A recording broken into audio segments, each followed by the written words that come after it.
Hello guys, what's up? So for this video, mag-unbox tayo ng bagong phone ng Infinix.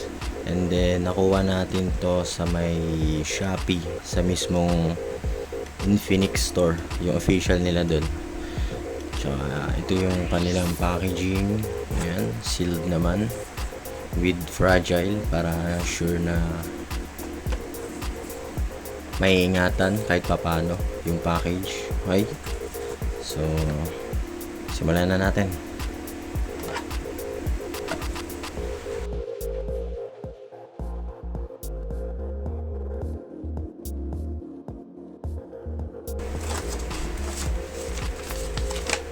So yung resibo,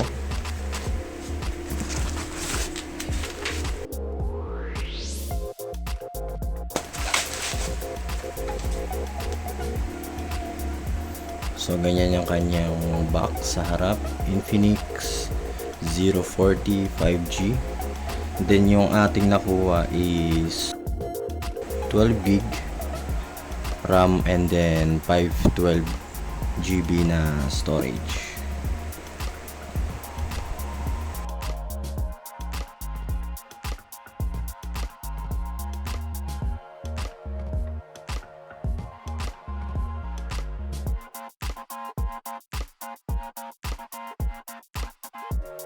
Works with GoPro.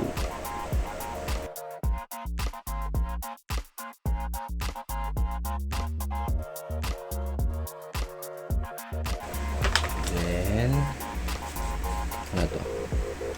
Ito yung cloth para sa, siguro may frame, ano to, tempered glass. Manual.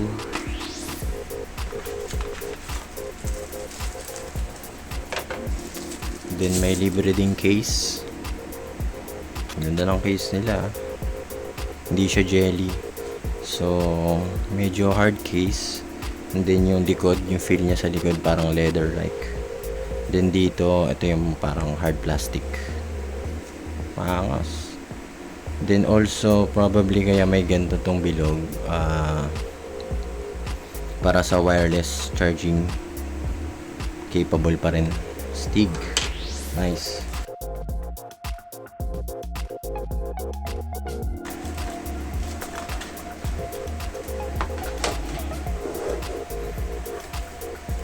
Then ito is okay. Ito yung kanyang free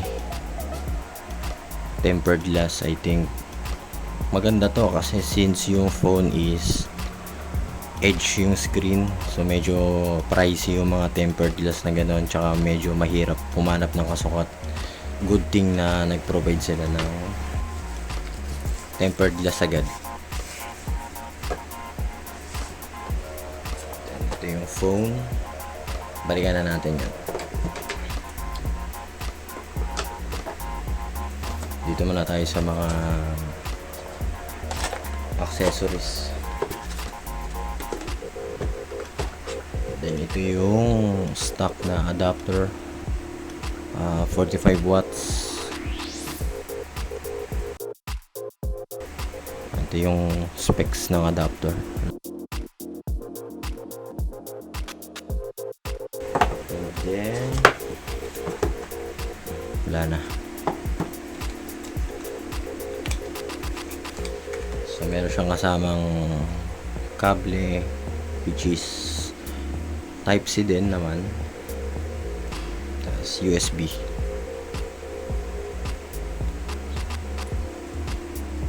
Yan.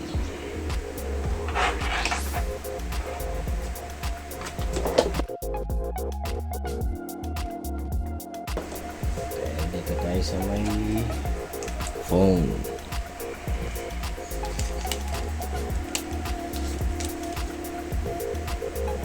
So ito yung likod niya. Stig. Okay, wala naman ang plastic. Minsan kasi meron pang plastic yan na ano, pang protect. So ito yung kanyang LED. Ito yung configuration ng phone. Bali itong camera niya, tapos yung video, tatry ko na lang i-separate yung review.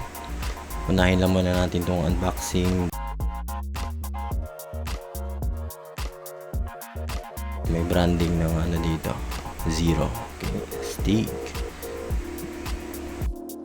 Nandito sa baba yung kanyang speaker, itong Type-C socket para sa charging, and then SIM tray. Dito naman sa kaliwa, wala naman, malinis. Dito sa taas, yung kanyang mga sensor, and also yung isa pang speaker. Nandito rin yan sa taas, pero dito siya sa may bandang front, sa may screen. And then dito sa kanan yung kanyang volume rocker tsaka power button. Boot up na natin.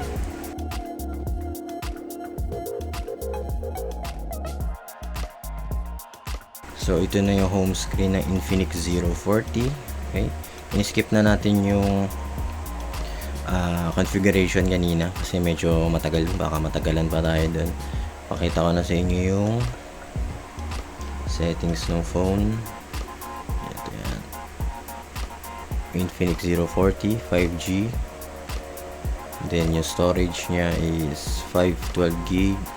Ang kanyang model is Infinix X6861. Ang CPU Dimensity 8200 Ultimate. Then yung kanyang RAM is 12GB. Then itong 9GB, probably ito yung virtual nya, yung nadadagdagan. Okay, rear camera 108 megapixel OIS plus may 50 megapixel and 2. Yung camera ay tatalakayin na lang natin yan sa separate na camera review. Then yung front cam is may 50, battery is 5000 milliamp, screen is 1080p. Okay, Android version 14.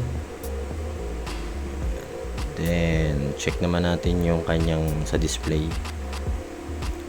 Marami rin naghanap ng ganito. Ito, screen refresh rate. Ayan.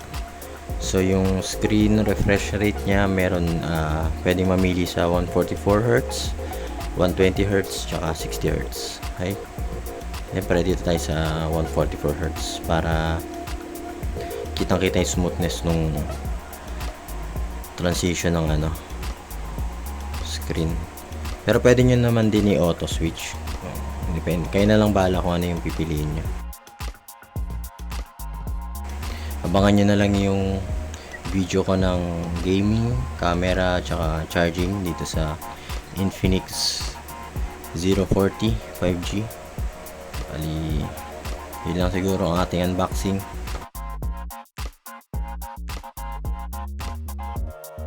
Till next time again guys. Bye bye.